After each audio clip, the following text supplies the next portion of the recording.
Hello बच्चों, let's read this question. The question says arrange the following compound in order of increasing dipole moment. We have toluene, meta-dichlorobenzene, ortho-dichlorobenzene and we have para-dichlorobenzene. ठीक है, हमें निकालना है dipole moment. जो की concept यहाँ पे यूज होगा इस क्वेश्चन को सोल्व करने के लिए, हमें पता है कि जो डाइपोल मोमेंट होता है म्यू से रिप्रेजेंट करते हैं, वो इनवर्सली प्रोपोर्शनल होता है अंडर रूट ऑफ थीटा के. थीटा के यहाँ पे बॉन्ड एंगल है. ठीक है, तो ये की कंसेप्ट यूज होना है हमारा. ठीक है, अब ध्यान देना, हमारे पास है टोलुइन, मेटा डाइक्लोरोबेंजीन. टोलुइन बना देता हूं सबसे पहले. ये हो गया टोलुइन. ठीक है, एक्चुअली मैं ऑर्डर में बना देता हूं. पहले बना देता हूं जो लीस्ट, जिसका लीस्ट डाइपोल मोमेंट होगा. तो लीस्ट वाला है हमारा पैरा. देखो कैसे होगा, एक्सप्लेन भी कर देता हूँ साथ. ये यहाँ पे क्लोरीन है, यहाँ पे भी क्लोरीन है. तो देखो इसके अंदर जो डाइपोल बनेंगे, डाइपोल बनता कैसे है, लेस इलेक्ट्रोनेगेटिव से मोर इलेक्ट्रोनेगेटिव की तरफ. तो क्लोरीन क्या है, मोर इलेक्ट्रोनेगेटिव है, तो डाइपोल ऐसे बनेगा. इसका डाइपोल ऐसे बनेगा. तो दोनों के दोनों डाइपोल इक्वल हैं और अपोजिट डायरेक्शन में, तो दोनों कैंसिल आउट कर जाएंगे. ठीक है, मतलब देखो एक तो ऊपर है और उतना ही एक नीचे है, तो दोनों आपस में क्या कर जाएंगे, कैंसिल आउट कर जाएंगे. तो जो रिजल्टेंट आएगा वो क्या आ जाएगा, जीरो आ जाएगा. इसीलिए कैसे होता है, नॉन पोलर होता है. इसका डाइपोल मोमेंट क्या हो गया, जीरो. ठीक है, तो आगे चलते हैं अपन. आगे देखो अपने पास कौन सी स्पीसीज है, हमारे पास है फिर टोलुइन. अब बात करते हैं टोलुइन की. CH3 होता है, ये होता है हमारा टोलुइन. अब ध्यान देना टोलुइन में कैसे बन रहा है डाइपोल. देखो ये तो sp2 हाइब्रिडाइजेशन यहाँ पे, क्योंकि डबल बॉन्ड है, और यहाँ पे sp3 हाइब्रिडाइजेशन है. तो हमें पता है sp2 के अंदर ज्यादा s कैरेक्टर होता है. ठीक है, अगर मोर परसेंट s, देखो परसेंट s यहाँ पे ज्यादा है. ठीक है, तो अगर परसेंट एस करेक्टर ज्यादा होता है तो इलेक्ट्रोनेगेटिविटी भी ज्यादा हो जाती है फिर. ठीक है, तो यहाँ पे इधर इलेक्ट्रोनेगेटिविटी ज्यादा है तो डाइपोल ऐसे बनेगा अपना. अगर डाइपोल ऐसे बनेगा तो कुछ ना कुछ तो हमारी होगी, मतलब क्या, डाइपोल मूवमेंट होगा, कुछ ना कुछ तो होगा. ठीक है, और इसकी एग्जैक्ट वैल्यू होती है 0.40. ठीक है, आगे चलते हैं अपन. हमारे पास है नेक्स्ट में मेटा. ठीक है, देन वी हैव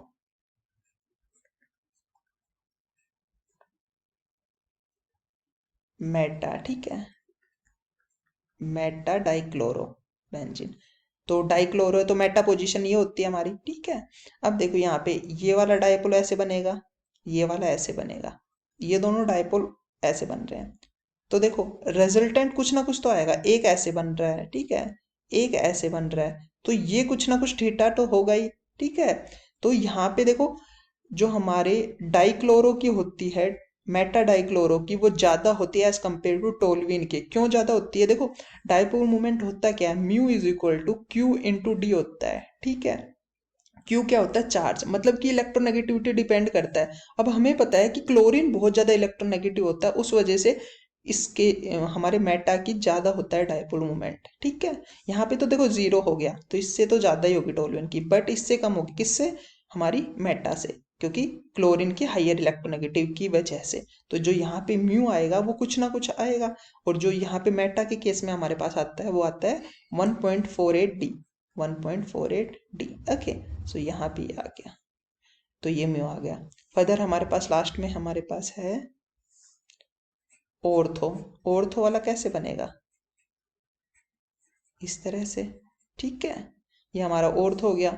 इसके डाइपोल्स कैसे बनेंगे, एक इधर जाएगा एक इधर जाएगा. तो ये देखो एक तो ऐसे जा रहा है, एक ऐसे जा रहा है. ठीक है, अब देख सकते हैं हम जो थीटा है, यहाँ पे देखो थीटा ज्यादा है, तो इसको मैं जैसे थीटा 1 बोल देता हूँ, इसको थीटा 2 बोल देता हूँ. तो हमें पता है theta 1 is greater than theta 2. तो हमें पता है जिसका थीटा ज्यादा होगा, जिसका थीटा ज्यादा होगा उसका डाइपोल मोमेंट कम होगा. तो इसका मतलब इसका डाइपोल मोमेंट ज्यादा होगा. ये कैसा हमारा, ये है हमारा, मैं यहाँ पे सिंपल ऑर्थो लिख देता हूँ. यहाँ पे ये क्या है, मेटा है, और ये यहाँ पे ये क्या है, पैरा है. ठीक है, ये देखो अब ऑर्थो के केस में हमारा थीटा क्या है, कम है, इसका मतलब डाइपोल मोमेंट ज्यादा होगा. तो जो यहाँ पे जो म्यू की डाइपोल मोमेंट की वैल्यू आती है वो आती है हमारी 254. ठीक है, तो इसीलिए इसकी सबसे ज्यादा आती है 254.